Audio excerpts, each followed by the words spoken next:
foreplay's all about. You've got to convince my vagina, seduce my vagina, engage my vagina's trust. You can't do that with a dry wad of fucking cotton. Stop shoving things up. They stop shoving and stop cleaning it up. My vagina doesn't need to be cleaned up. It smells good already, thank you very much. Not like rose petals. Don't try to decorate. Don't believe him when he tells you it smells like rose petals, when it's supposed to smell like... What's it? That's what they're doing. That's what they're doing. They're trying to clean it up, make it smell like a garden or bathroom spray. All those douche sprays, floral, berry, rain. I don't want my pussy to smell like rain. Like it's been cleaned up, like washing a fish after you've cooked it. Want to taste the fish. That's why I ordered it. And then there's those exams. Who thought them up?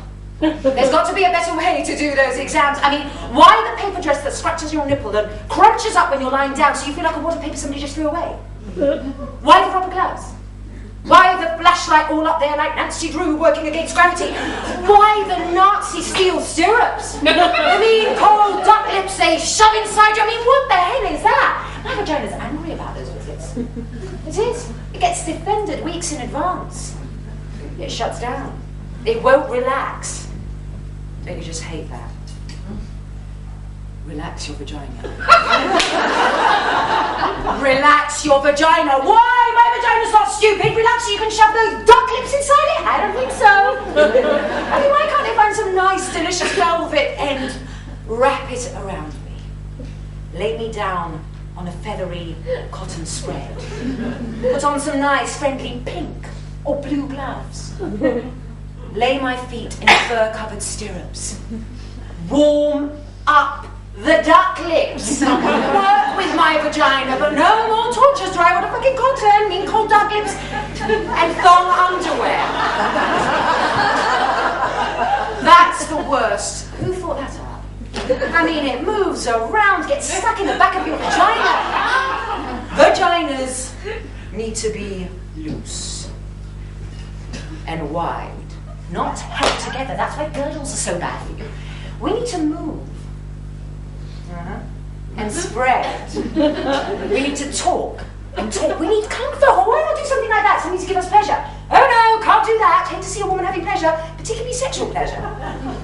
I mean, cotton pants, soft cotton pants, with a French tickler built in. Women be coming all day, coming in the supermarket, coming in the subway, coming, vaginas. They wouldn't be able to stand it, seeing all those energized, not taking shit, hot, happy vaginas. If my vagina could talk, it would talk about itself like me. It would talk about other vaginas. It would do vagina impressions. It would wear Harry Winston diamonds, no clothing, just there, all draped in diamonds. My vagina helped release a giant baby. I thought it was going to do more of that, it's not. It wants to get out. It doesn't want a lot of company. It wants to read and know things and tell me. It wants sex. It loves sex. It wants depth. It's hungry for depth. It wants kindness. It wants change. It wants silence and freedom and gentle kisses and warm touch and deep, deep touch. It wants chocolate. It wants to scream. It wants to stop being angry. It wants to come. It wants to want. My vagina, well, it wants everything.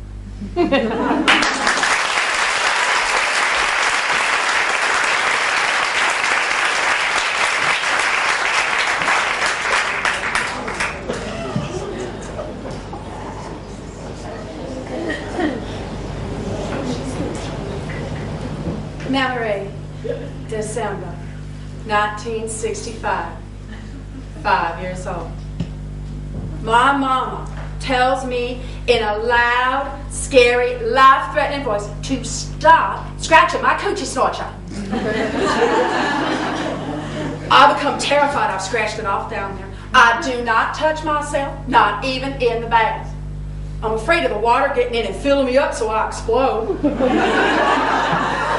I put Band-Aids over my coochie snorter to cover the hole, but they fall off in the water.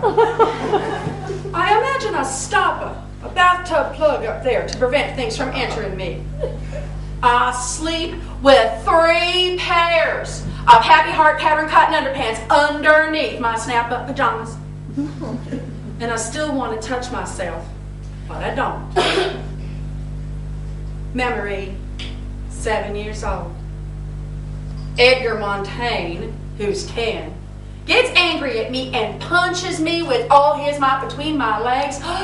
It feels like he breaks my entire self. And I limp home and I can't pee. And when my mama asks me what's wrong with my coochie snorter and I tell her what Edgar did to me, she yells at me and says never to let anyone ever touch me down there again. I try to explain. He didn't touch it, Mama. He punched it. Memory, 9 years old. Playing on the bed, jumping and falling, and I impale my coochie snorter on the bedpost. I make these high-pitched, screaming noises that come straight from my coochie snorter's mouth. I get taken to the hospital and they sew it up down there from where it's been torn apart. Memory, 10 years old. I'm at my father's house. He's having a party upstairs. Everyone's drinking. I'm playing alone in the basement. I'm trying on my new white cotton bra and underpants that my father's girlfriend gave me. Suddenly, my father's best friend, this big man Alfred, comes up from behind and pulls down my new white cotton underpants and sticks his big, hard penis into my coochie snorter. I scream, I kick, I try to fight him off, but he already gets it in.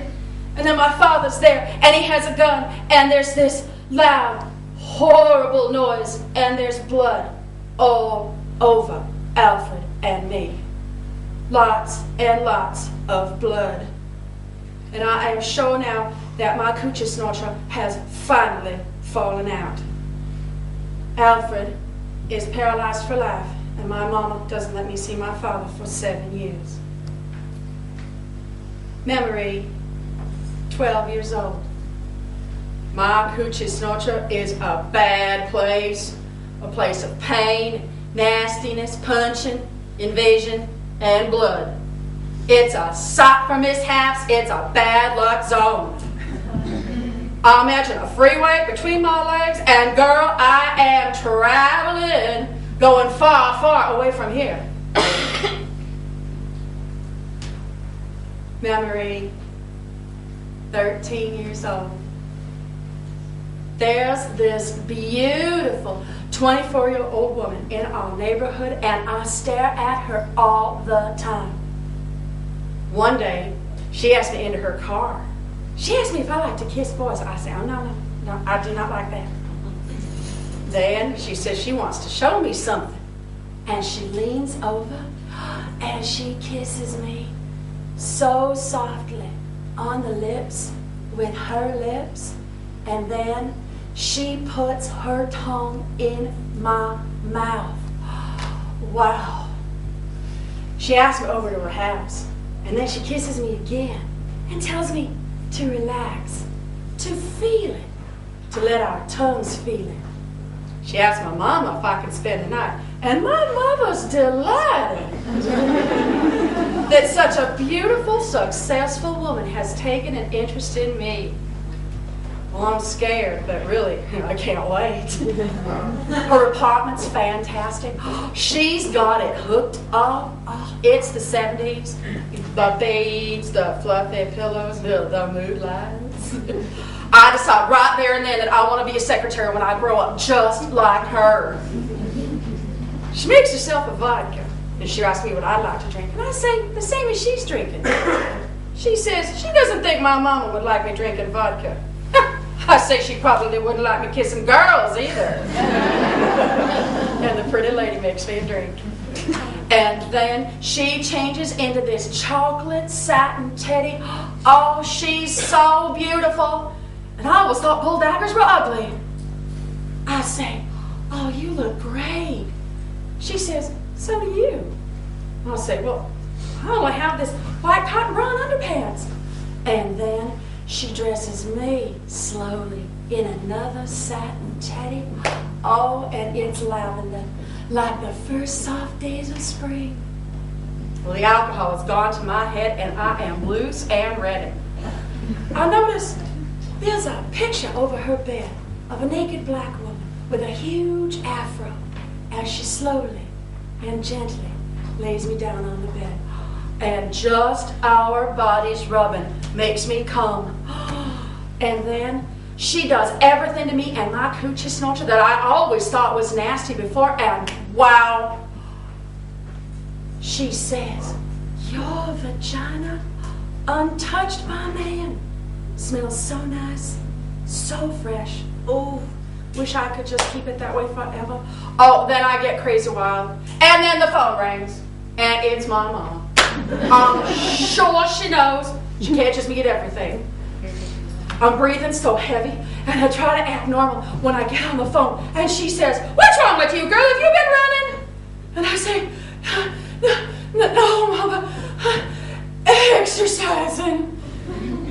Then she tells the gorgeous secretary to be sure I'm not around any boys. And the lady tells her, trust me, there's no boys around here.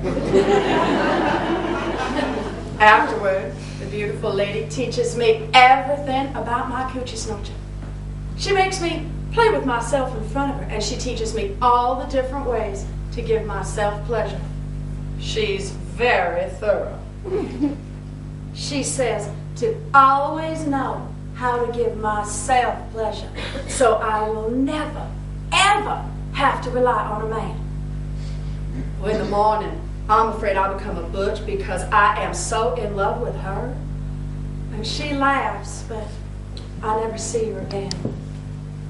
I realized later she was my surprising, unexpected, politically incorrect salvation. She transformed my sorry-ass coochie snorcher and raised it up into a kind of heaven.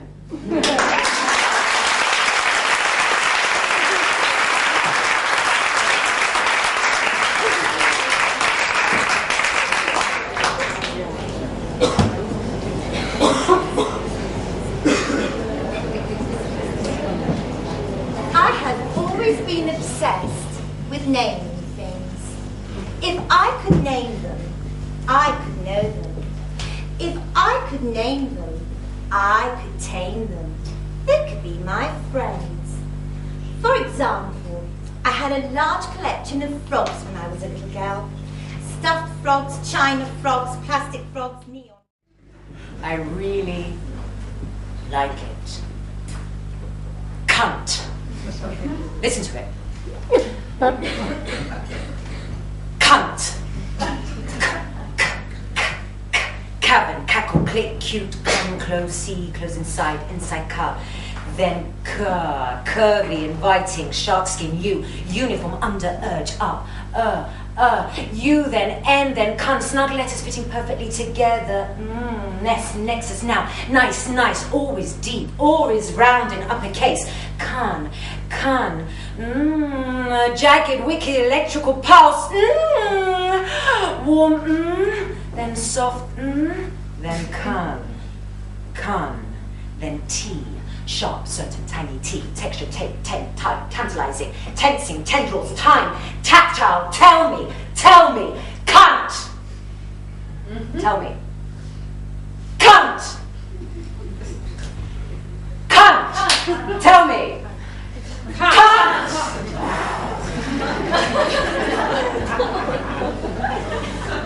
1, 2, 3. Cunt!